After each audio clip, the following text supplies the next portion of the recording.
Well, hello, everybody, and welcome to Career Chats with Aaron.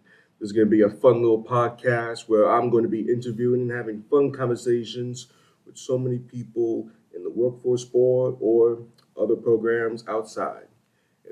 It's all about work and fun. So, introduce yourselves. I am Joe Tavares. I am the Youth and Community Liaison of Naugatuck Youth Services. And I'm Mike Aquino. I'm from Naugatuck Youth Services as well. I'm the prevention coordinator there. Nice to meet you too.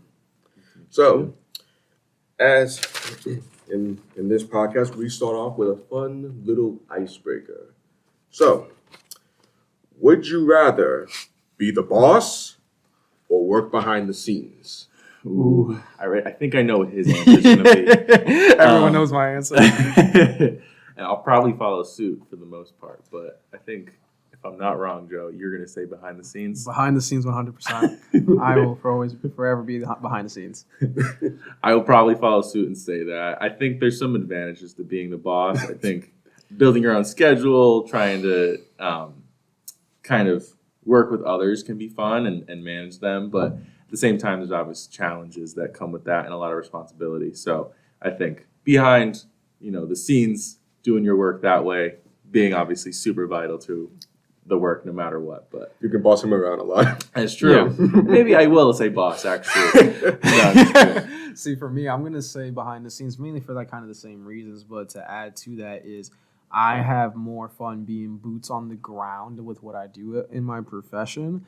And even if it's just like a hypothetical about other professions, I'd probably still have more fun being the boots on the ground, doing what the mission is that we essentially need to carry out. Plus, on top of that, I just know if I'm a boss, a director, head honcho, el jefe, that there's going to be a problem because I'm really bad at math and we might lose all our money and then we might be broke. So let's not do that because I can do the work. I just can't do the math. right. And he's really good at that part. So.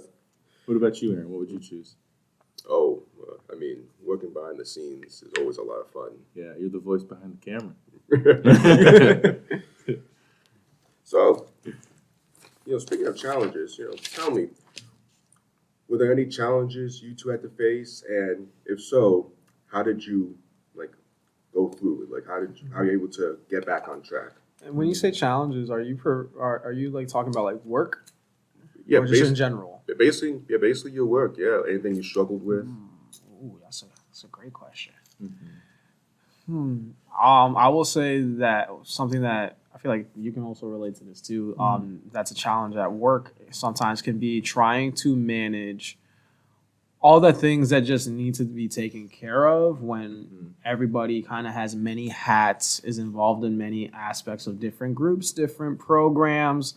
Everyone just has a lot of responsibilities, and sometimes we tend to focus on one program or task more than another one that we really need to get to by a certain due day or a certain time period. What I would say is what helps get through that challenge is really just working as a team, breaking down what everybody's doing, where everyone's participating and helping out to figure out how we can really navigate and work as a team to make sure hey, Mike, you do that, you do that, you do that, you do that. So as a team, we still have our own individual tasks that we have to take care of, but there's more cohesion as a group because everybody helps kind of builds up a place, if that makes sense. Mm-hmm. Yeah, and I would just echo that message and even add to it in the sense of we are super, super lucky. We work with a really amazing team of people. We only have about 5 or so people on our full-time staff or part-time.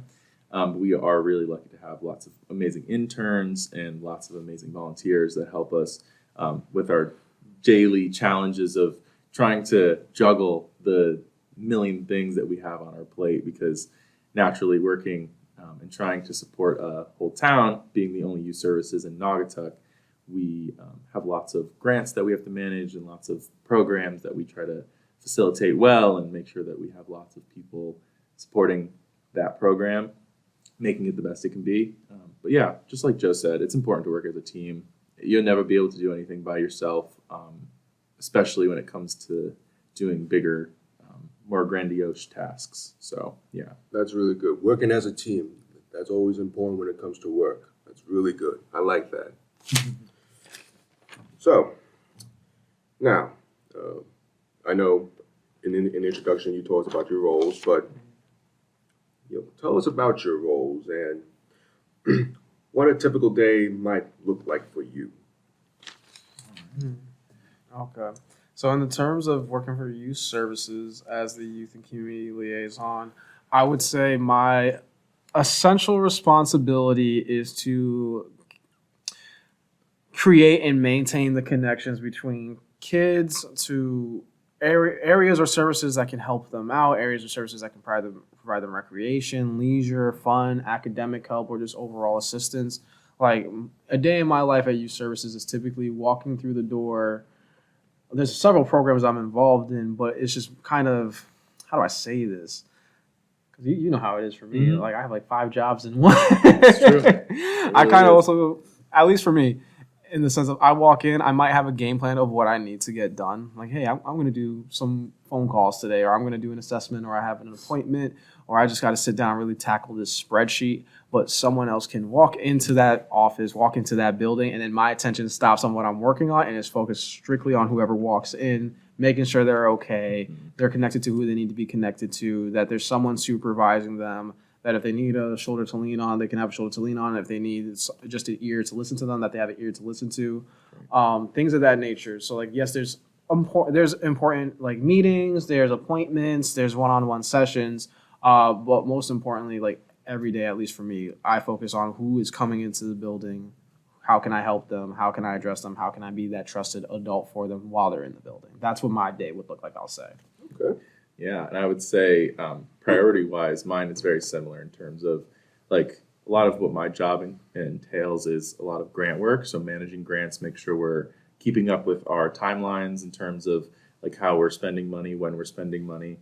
And then on the opposite end, obviously making sure that we're continuing those grants by either reapplying for them or preparing for, like the future and like what we need to be getting done and preparing documents for that, like whoever may be giving us those grants, so whether it's state or federal level or local.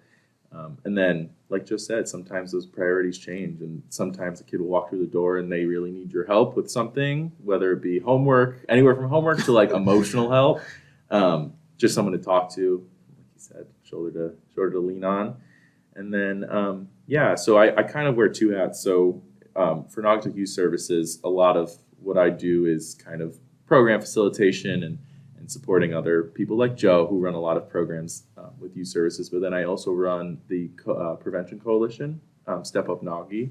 And so it's essentially just another program underneath youth services.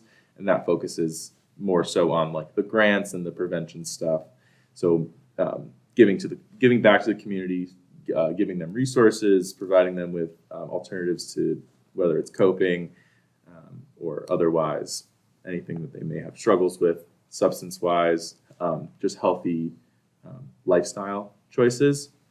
So one of the main things that we recently did was hire a recovery coach, and so that was a big part of my summer, last summer, 2024, was working on interviewing and kind of that transition from hiring and then onboarding and stuff. So yeah, that's really good. Yeah. So y'all got a lot on the plate right now. Yeah.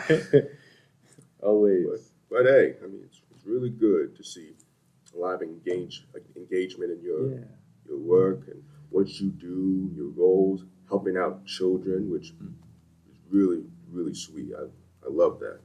I love children. So, and because Naugatuck Youth Services is also towards younger people, like children. What are the do you ever come up with fun activities for the children? This is Joe's whole thing. That is my whole thing. So as the youth and community liaison, part of my job is to try to be as intact with the youth as much as possible. Meaning that I have to know what the trends are. I got to know what they're liking, what they're disliking, what problems they're experiencing. Because although the programs that we have are fun, you're learning something from it in one way or another. But when it comes down to fun programming, as you know, but not everybody knows, we have our monthly game nights on last Friday of the month, 5 o'clock to 8 o'clock down at Youth Services. We cook dinner for the kids. The kids have free reign to play outside, play basketball, maybe go out into the backyard, play some football or run around. They might just be able to just sit around, play some Mario Kart, some Smash Brothers, play some PlayStation, ping pong, the little foosball tables, the little air hockey tables, all while they're all just being supervised and having fun, knowing that they're safe, they're drug-free, no problems are happening. Giving them that space. Also, like in the summertime, we have the summer lounge program, which is basically like a game night, but just happening every day, 1 to 5, Monday through Thursday, for those that are like 7th grade to 12th grade, to make sure they have something fun to do for the summer, also, but also to be supervised and make sure that nothing negative happens to them and that they don't experience any negative stuff in general. But we also try to make sure there's other activities for the kids, whether if it's an actual program or just a general activity that they can be hands-on with when they come into the building. So like all the amenities that I mentioned for the game night, kids are more than welcome to just come to Naugatuck Youth Services after school if they just need a place to be, either for them to feel safe, to feel heard, or just receive some type of help in any aspect, whether it be academic or social or emotional.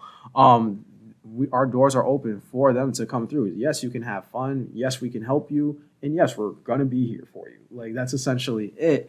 But also other fun programs, I would say, are ones that probably like haven't started. We always have like ideas rolling around 24/7. Yeah. I know in the future at some point we want to do like some game tournaments. I know some kids want to do like some basketball tournaments, more arts and crafts programs. But essentially though, I would say those are our fun activities for the kids. And we always can come up with more though. Yeah. Always come up with more. The kids love to call Joe Grandpa Joe yes. because of his lack of eyesight and hearing and always in constant pain. However, Joe is the most in tap with the children at all times. He always wants to make sure he knows kind of what they're into. Joe loves to do the stick game, which is a game that is nice, like little brain teaser, but things like that, where it's just kind of like he likes to like interact with them and make them think. Really, and that's kind of what we like to do with a lot of our programs, and we like to do a lot of secret learning, where they don't maybe realize it, but a lot of what we do is, they might be playing video games, which seems on the surface is like, okay, they can play video games at home, right? But at the same time, they're interacting with other kids. They're also like learning manners by coming, and like when we cook them food, we always make sure they say please and thank you, and doing all these things to just kind of enhance their already potentially strong social skills, but maybe at times, like maybe that's what a kid needs. Maybe the kid just needs to know like how to like interact with others and be polite and all those things. And so, we do a good job of that. Wow, everybody. I'm telling you, this is a really great program from what I'm hearing right now. Now, I can tell you all have a lot of fun with this program. Like, there's a lot of teamwork with working with the children, brainstorming ideas, and like I said before, engagement. I love that. Engagement. Here's a little funny question. What is the funniest thing that has happened when you two worked at Youth Services? Oh, that's a really good question. There's so many stories. It was a great question. Oh, there's so many stories just among us, just staff members. Oh my God, Siri, you're not a part of the podcast. I'm so sorry.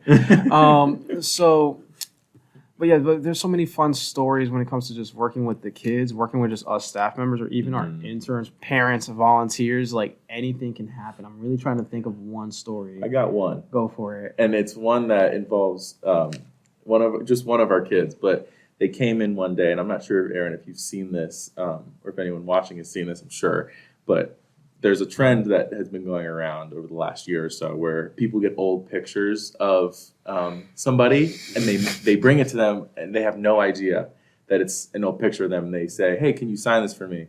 And they sign it, but it's an old picture of them. And they're like embarrassed, some old embarrassing picture. So we had a kid bring it in for Joe, an old high school picture, because Joe grew up in Naugatuck. And so, it's one of those things where he was able to find. It wasn't a high school photo. It was a middle school photo. Middle school. Thanks to 1,000 times he comes in with it. Yeah. I signed it. You're worthy. That was. I don't know. Obviously, I know now, but at that moment, I don't know how he pulled that off, and I just gotta respect that. And what did he do? He made Joe sign it, and then he just left. Oh no, he forgot. He put it on the fridge. He did, and It's on the fridge. it lives So- there to this day. So for those, if you come down to Naugatuck Youth Services and you come to our kitchen, you will see a photo of middle school me if you're interested for some odd reason. Everyone should be interested. It's very funny. Very bad photo. A funny story though. I'm trying to think of one. We love to destroy chairs as Oh, staff members. Yeah, actually, I'll say that. So when Mike was an intern, I think you were still an Might have been. intern, and when some other workers were interns or freshly new employees, we had to actually destroy a bunch of furniture. So I come in to the living room. I'm like, Mike and da-da-da and da-da-da. You guys seem stressed. You guys want to break some stuff? Literally, they're like, what do you mean? We get the goggles, we get the hammers, and we get everything. We start taking things apart. We start destroying things. It was a great stress relief activity, but it was really funny because I feel like at that moment, you guys, and especially because y'all were like really new, or at least semi-new, you're like, this is really happening. Yeah, I Like, know. why are we doing this? And also, once again, it was like, we're going to release stress. We're Yeah. gonna do this. It's just very unorthodox. But I was like, it's just to make sure everyone's okay. If two birds in one stone, we gotta get rid of furniture. Everyone's upset. Let's That's work right. together. Let's make some magic happen. That's right. All the parents out there, we will not give your children hammers. I promise. No. This is a staff adult project only when we have to do reconstruction around Any of the building. adults that want to help volunteer or work for us, you can get a hammer. That's for sure. Sign me up next time. All right, Aaron. We got you. I love it. So you were just destroying the furniture. Oh yeah. It won't fit in the trash can, and if it has nowhere else to go, and we need to get rid of it because we need space to have more stuff for the kids.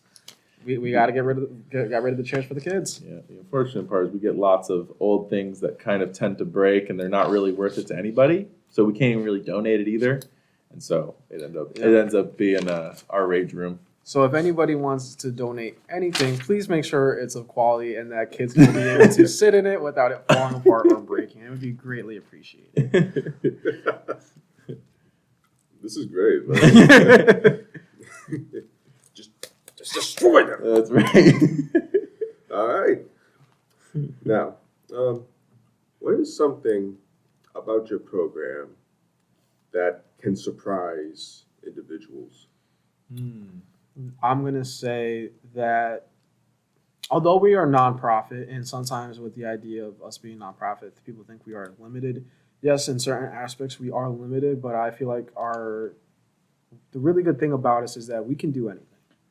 I think that surprises us sometimes too. Like we can do anything. Yeah. For instance, like 3 years ago, October, Halloween season, we're trying to figure out what to do to get kids engaged, at least expose ourselves to a whole new set of kids, help come up with like new community service project opportunities. And we came up with the idea of turning the whole first floor of our building into a haunted house with 5 sections. Like kids can design it. They get to make their own costumes. It really turned it out into its own thing. It came out amazing and beautiful for the past 3 years in a row, nonstop. And the best part about it is not only do the kids get community service for creating and running a haunted house, but they get to give back to the community and do it for free. Like everyone can come through and it's all for free. Like, so it's cool. So that's just an example. I feel like that just proves that we can do anything, especially if we just put our minds to it, especially if the kids can put their minds to it. Because everything we do is for the kids, no matter what idea we have, it's for them. And it's really to show off what they are capable of. Because what I talked about was not us staff members doing that. We just arranged for it to happen. The kids brought it to life. So they can make anything happen. We can make anything happen. So a lot of creative freedom for the children. Yep. That's really nice. And I'm sure they do a wonderful job with it, and that's really Amazing good. job. Yeah. Especially with the online promotion too. They do a great job at helping out with that. They Oh do. yeah. Oh yeah. It's amazing. Yeah, no, we surprise ourselves sometimes with the amount of things that we can get done with the limited amounts of, like, whether it's funding or time sometimes is always against us, right? We always feel like things just happen so quick. Like we have like a year to prepare for the haunted house every year, obviously, right? One after another. But every single time, without fail, we surprise ourselves. Like it just comes up so quickly because we're so busy always. And we get it done in like 2-3 weeks. And the house is up by Halloween or like right after. Sometimes that naturally it falls. Right around sometimes. Halloween. Yeah. sometimes it falls like the Friday before, Friday after, but typically not after. But yeah, we do a great job, I think, and that goes back to teamwork. I think it takes a village sometimes to do these things, and yeah, so Like there's a lot of strong communication, especially with teamwork, and that's right. I love that. And speaking of teamwork, what is one thing you can give to our audience, like one piece of advice about leadership when you're working with a team? I would say that there's two sides to this. I would say leading a group of teens and leading a group of like coworkers and adults, right?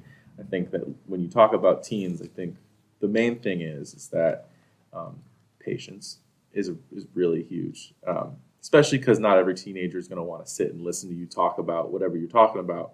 And so being a good leader means trying to engage with your audience, whether it's adults or teens. But I think it's important that you're patient and you listen. And listening is so big because when you don't listen, especially with teens, they tend to not listen to you. And so when you're trying to get across a message to them, it's important that you're firm and you're asking, whatever you're asking of them, you need to be firm and you need to be steadfast in your like approach with them. Because the moment they realize or think that you are a certain way or that you'll let them get away with something, then that's the moment that they take advantage of your kindness or your laxness. And then, when it comes to adults, I just think in a similar way, but you want to just be, you want to be like a strong leader, right? And so part of that is like I said, not only speaking with confidence, but also listening with open ears and making sure people feel heard. Because I think regardless, no matter if it's teens or adults, I think that everyone feels some type of way when they don't feel like they're being heard or like what you're saying is more important than what they're saying. But obviously, it's all equal. But yeah, I would say for me, and correct me if I'm not answering the question correctly. When it comes down to leadership, I feel like something that's important that I feel like we do a great job at modeling for kids, because since you were talking about kids, that's where I started thinking, is that following through with the actions of a leader is more important than acting like a leader. Like anyone can walk the walk. I mean, anyone can talk the talk, but can you walk the walk? And I feel like when we're working with teenagers, we want to show that we are leaders ourselves, not in the sense of we're leading the kids. Like, yes, we're leading the kids, we're guiding, we're mentoring, we're here to help, and once again, show them guidance. However, we also have to be leaders for ourselves, I feel like, and like we have to do that. I feel like it also comes down to self-respect first for yourself. Like you need 100%. To lead by example, especially when with us working with kids. Like we want to show them that they can reach their potential, but it also goes down to that we have to start with ourselves and show ourselves that we can reach our potential, so that way we can portray that message to them, that they can see what we are doing for ourselves is in benefit to them, and that they should not only replicate that for themselves, but for also the other people around them. Like, I feel like a kid should be a leader for themselves. Like, yes, be a leader for your family, be a leader for your siblings, be a leader for your friend group. Right. But make sure you're a leader for yourself. Make sure you're looking out for yourself. Not saying only for yourself. It's good to look out for other people. But with being a leader, it comes down to caring for others. And if you are not aware of how to take care of yourself, how are you going to take care of others in that sense? But once again, it comes down to how I feel about your actions as a leader are more important than you acting like a leader. Lead by example, show people where they can get to and how to do it. Don't be afraid to be a helping hand. Just overall, just lead by example, kind of. I'll even add to that too. Sorry not to cut you off, but you're good. I was going to say, and I'm not sure if this is kind of what you meant too by following through with things, is especially with teens, right? But like it's so important that you follow through with kids because trust is so important, right? Especially when we're talking about being a leader, right? And it also just shows them that it's important to follow through on things, and you can't just say something. You're going to do something and not do it. So, but yeah. That's like the great Peter Cullen said, if you're going to be a leader, be a real leader. Don't go around screaming and trying to be tough. Be strong enough to be gentle. I like that. That was wonderful advice. Take notes, people. Take notes. Write it down. Text it down. get a notepad, write it down, people. Because this can help you in the future. So, what is something, because now we're in 2025, what are you expecting for your program to lead into in this year? So I'll mention the grant stuff that we just got. So, shameless plug, we are very fortunate to have received funding for a cannabis grant and the STOP grant, which is Sober Truth on Preventing Underage Drinking. And so we have lots of activities and things planned to promote awareness for cannabis use and the harms that it may cause for our youth, as well as the same thing for alcohol. And so, we would love to hear from anybody out there who has ideas, our youth in Naugatuck, our parents, things like that. Anything that would help us kind of guide some of our activities potentially. We have some things planned, potentially doing like sober nights. So we have our game night, which is one amazing night the last Friday of the month. But then we were thinking about potentially adding another night where we brought kids to, whether it's like roller magic or some other activity that could be fun for them. But that's one thing we have, or two things we have planned for the year. But I would say, although they're not like concrete, like we always come up with ideas on what we would like to do, especially when it comes to the spring and summer, because those are our busiest times of the year. Because we have kids are outside, kids are walking to the building, kids are walking over there after school. It's just a lot more going on once it's the spring and summertime. But I feel like what we have been talking about is, yes, we're going to still continue doing teen-focused programming. We're going to keep like our most beneficial ones around, because if it ain't broken, why fix it? But then we're also thinking of doing some newer stuff with some other partners. However, we're also thinking about possibly doing some family-focused programming, because our idea and what we kind of notice now is if we really want to help and support a teen, a youth, whoever it may be, we kind of have to help everybody else that are deemed to be their pillars of support when at home. So if we can actually do a little more programming that still focuses on the teen's needs, but also focuses on helping the family, on helping the teen, I feel like that'd be like a great thing for us to just make sure we have more teens that are just better off in our town. Nice. That's nice. Again, I like that. Brainstorming, you're planning of what's going on. I like that. that's right. That's always important when you're working, people. You plan right ahead. You never stop, okay? Well, that's right, Aaron. It's really good. Okay. This is a little funny question. If you could have dinner with any three people, dead or alive, who would they be and why? Any three people, dead or alive, who would they be and why? Oh, this is so hard. And I vividly remember getting asked this question once, and I gave terrible answers. So I'm gonna give a better answer. I'm trying to come up with a really good answer. So I go back and forth, Joe. I don't know about you and Aaron, but I go back and forth between, like, do I want people at the table, whether it's all of them or one of, like, some of them, being, like, people I just love, like, people that I admire, like, their work, or if it's, like, people that I feel like I can gain a lot from, like, knowledge-wise. And whether those things may be synonymous or not, I feel like sometimes like, that's what's so difficult about the question for me. Yeah. This is stressful. Don't push yourself.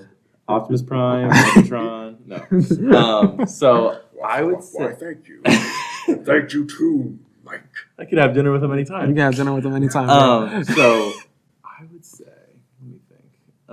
So I'm a big sports guy. So I'm gonna say one of them is Michael Jordan. I think just his mindset is just incredible. Or maybe, I guess, okay. So I was thinking in my head, do I switch to Kobe? But Kobe learned from Michael, so it's one of those things. Okay. The mindset is just crazy. It's really just like grind set. Michael Jordan, I'll say, give me, who else am I gonna have? SpongeBob. And He's have a Krabby Patty with him. yeah. And let's see. Oh, it's so difficult. It's so hard, but it's such a good question. You want to tag out? Do you have one? Yeah, I think I. All right, do yours. Do yours. All right. So number one, I would say Dwayne Johnson. Dwayne Johnson. The Rock. The The Rock. Rock. Can you smell what The Rock is cooking, man? So the thing is with him, and I'm going to go with the person and give the reason. I can't give all three. Or I'll go by person and then the reason. So for The Rock, I'm definitely going to go with him. I feel like he had a great just come up story. Granted, he does come from a family that kind of had him well established as a youth. But still, I feel like his story as a person of color in America during the time period of where he grew up, what he witnessed, what he experienced in his life, how he ended up where he is today throughout the various different avenues in his careers, and what he ended up with in doing. I feel like he is someone that has a fantastic mind for understanding how to have great impact on people through his work. No matter what avenue of work that he's done in the past, let's say 30 years That's crazy. in the entertainment business of America, no matter what part of his career, I would say that he has a good sense of knowing when he has an impact on people. Like, this man has the control of everybody in the palm of his hand. You see the Rock in person, you're going to be like, yo, it's The Rock. You see The Rock on TV, yo, it's The Rock. The Rock has a new movie, yo, it's The Rock. But it's always a positive impact. I've never really heard any bad Dwayne Johnson stories. If anything, he's very motivational, just who he is as a human being. And even from what you just see on social media, he cares about the average person. Mm-hmm. He is a super elite person, but he really cares about the average regular person, which is the greatest thing, because it shows the human aspect in him. He might be a Hollywood megastar, but he's really just Dwayne Johnson, not just The Rock. Exactly. Good. I like that. I love it. I would say for my second person, hey, you don't have to push yourself. That's tough. I got three. You got three? Yep. Go. All right. Michael Jordan. Mm-hmm. Confucius. Don't know who that is. Confucius is he's like a philosopher of sorts. Okay. Lots of very deep thoughts, and I have always admired philosophers' mindsets of it's not just I don't know. I just feel like the mindset of everything happens for a reason, right? It's more nuanced than that. Okay. So I feel like Confucius is good, and I have no idea if he was a good person, but we'll find out in the comments. And then I'll say Muhammad Ali. I think Muhammad Ali is he is, if not the greatest athlete, one of the greatest athletes of our whole lives, and just so inspiring. Similar to the Rock argument, it's you have no idea your impact until you meet somebody who truly cares about the work that you do, and he was such an advocate for people. And you just got to appreciate people who are famous and have so much power and hold over people in their platform that they have, and they use it for a good purpose. They don't just use it to make money and do these things. They use it to stand up for what's right and what should be done and what should be said. And it's hard for people, we can do our best to do our work at Youth Services, but if the people who have the power and are doing these things every day don't listen, then sometimes it's hard. So it's important to have people like him, and it's important to have those things. People in power that have a positive influence. Right. Absolutely. That kind of goes off Frank's second person. I'm gonna have to say, you're gonna laugh at this. Kendrick Lamar. I love it. Kendrick Lamar. I've been a fan of him since I was 11 years old. Mm-hmm. And one thing that I always say is that his message has always been better than the image of him. It's always about the bigger picture. It's about you. The way he uses his image, he uses it in a positive light to very much empower and inform everybody of what they're capable of doing, and that you're not stuck in a box. Because I have that mentality as well, that you're not stuck in a box. I'm we're just going to move the box. We're going to push the lines. We're going to move the boundaries. Or just break the box completely and break out of it. We're going to do what we need to do, because we're not something to be contained. There's a lot more to us. Everybody has so much potential that just needs to be tapped into it. And I feel like an artist such as Kendrick Lamar, even just a person like The Rock, once again, people who have had great careers have had positive impacts with whatever they do in their careers, and they are both very aware and conscious that what they do can impact society, can impact a kid, can impact one's mentality, one's mental health, one's thought processing, decision making, things of that nature. So that's why for my second person, I'm gonna say Kendrick Lamar. Love it. And then for my third, this is gonna sound crazy, Jim Henson, the guy who created the Muppets. Yeah. Oh, I know you love the Muppets. I love the Muppets. The main reason why I'm going to say this is because I watched a documentary when he passed away when I was a child, and he said when he passes away at his funeral, no one can wear the color black. You have to wear something of color that reminds you of him, and I feel like that is a perfect idea for your funeral. If anyone likes Jim Henson, just know that I'm stealing that for my funeral.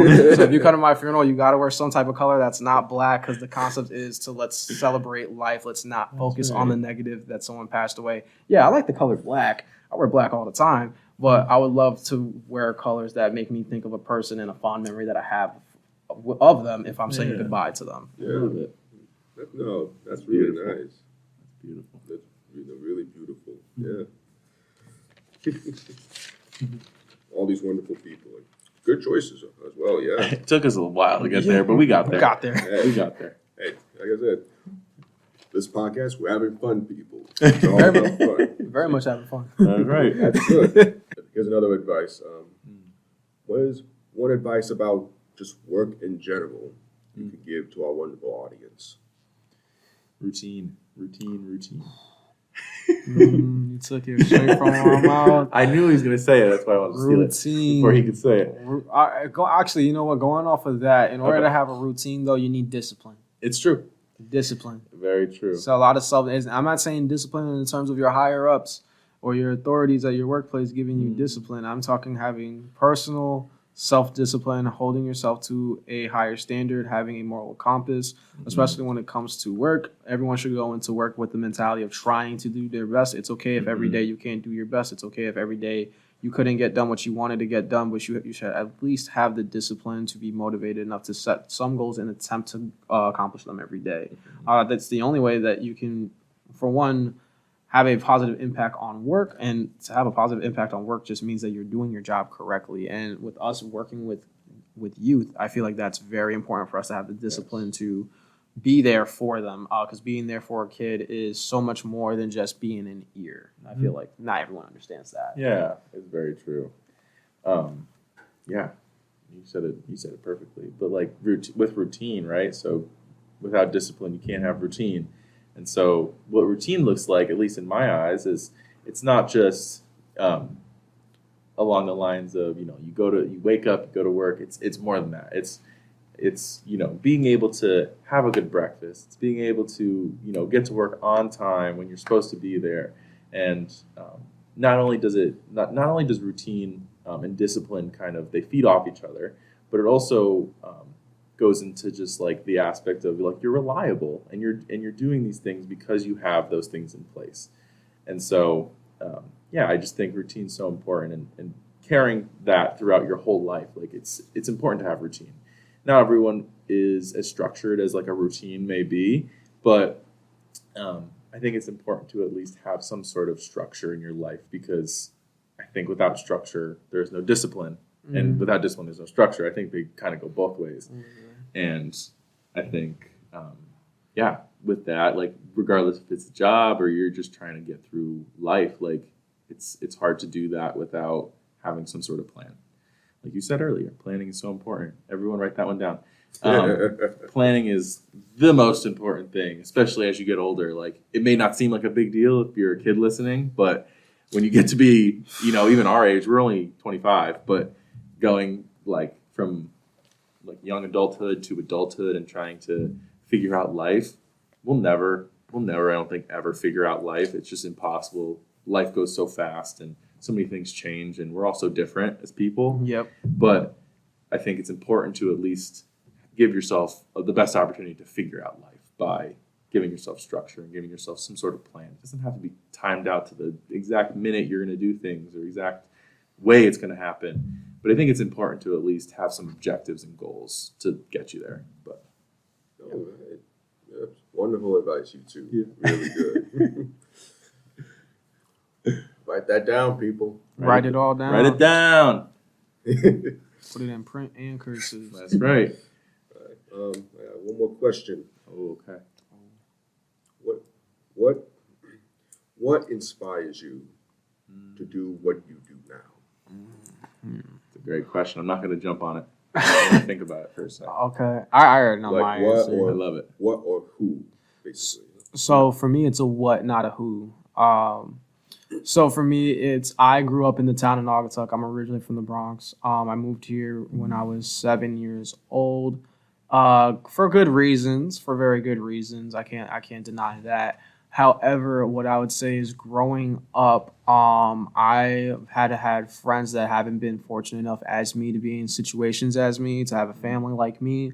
And unfortunately, they've had to gone through negative experiences, not because of any fault of their own. It's just, unfortunately, life happens in some aspects to kids. And on top of that, just being a kid, witnessing other kids that are my friends going through things, I wanted to figure out how I could help them. And I didn't realize that I could help them until I was probably like 19 years old in college. And I'm like, I'm going to drop out. No, I'm going to do social work. I'm going to figure this out, because the goal was to try to be that person that my friends didn't have when they were younger. Right. It was beautiful. Joe's so inspiring. You know that. But I would say the biggest thing for me is, I would say, so similar to you, being someone who, I think what led me to this field is just like, I care so much about others, but not in like a self-loathing, like, oh, I care so much, but like in a way of like, I have every opportunity to do everything in my power to do whatever I want. That's not always the case for everybody.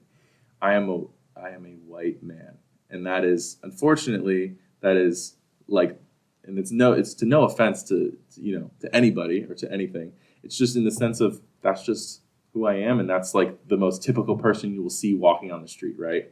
And a lot of people don't have the opportunity to feel that and to understand what that means to everyone who isn't a white man. And so a lot of what my studies and my kind of reasoning for going into this field is not to be some sort of savior and not to be like, I can save everybody out there. But it's more so to be like, hey, I have all these privileges. I'm going to use my voice to give back to the people that don't have that, and to at least stand and advocate for those who may not have a voice. So not even thinking about black and white children or black and brown children who don't have the same voice as white children. It's also in the sense of they're just youth, period. No one likes to listen to youth. Unfortunately. Nobody. That's why we're the advocates. And I'm not even just like calling out like parents or administrators at schools or things like that. It's not that at all. I just mean in the sense of kids do need structure, and they should be listening to their admin and their parents and things like that. But I think in the sense of when there's real serious issues that they feel are a problem, sometimes they aren't listened to. And I think that we're a really good liaison, Joe especially, because that's his actual title, but we're really good liaisons for being able to do it in like a respectful and proper way, professional way, to kind of guide their conversations with whoever it is, parents or principals, teachers at schools. Sometimes they have problems with them, and so we try to do our best. But going back to the original question, what inspires me, I think that people like literally. Yeah, I've literally never said this to you, but people like Joe inspire me because he cares so much about these kids, like genuinely. And the people that we work with too, but Joe really does, because we've worked together since I was an intern here, and I always followed Joe kind of around. I made the joke that I was just really just his shadow. Granted, this dude's like a foot taller than me walking around. I was his shadow as much as I was his shade. But no, really, he inspires me every day. He works so hard, and he deserves everything he gets in life, because he's a great person and he deserves it. But Thank you, Michael. I'm gonna say right back to you. Mike, now I gotta say this. So I have people out here know. Don't think it's all me. It's not. I'm not just the youth He's service not the guy. leader. It's not me. I'm not in charge. Mike, low key, keeps us floating. Like literally, if it's not for Mike, we would not be able to do a lot of the things. I cannot do what Mike does for our job. I'll be honest, I do not have that skill set. So if it wasn't for Mike and how he actually, because you care for the kids just as much as I do, don't get it twisted. You are able to actually help bring in the money for us to do the stuff. That's right. Because if it's not for you, like, dude, we have absolutely nothing to offer. This is just a love session now. Yeah. You my dog. I love that. I like that. Again, that connection, communication, friendship, teamwork. I love that. That's really what it's all about. That's it. That's it. So, Big dog. well, I thank you too for joining me today. Thank you, And I Aaron. thank you all for watching the first episode of Career Chats with Aaron. And don't forget, take a look at Naugatuck Youth Services on their website, on Instagram, at Facebook, or the Step Up Naughty YouTube channel. Check it out anytime. And don't forget to take a look at the Northwest Regional Workforce Board website and, of course, their YouTube channel. All right? So I hope you all have a wonderful day. Remember, work hard, but never push yourself too hard. And, of course, hang on to your dreams. I'll see you all later.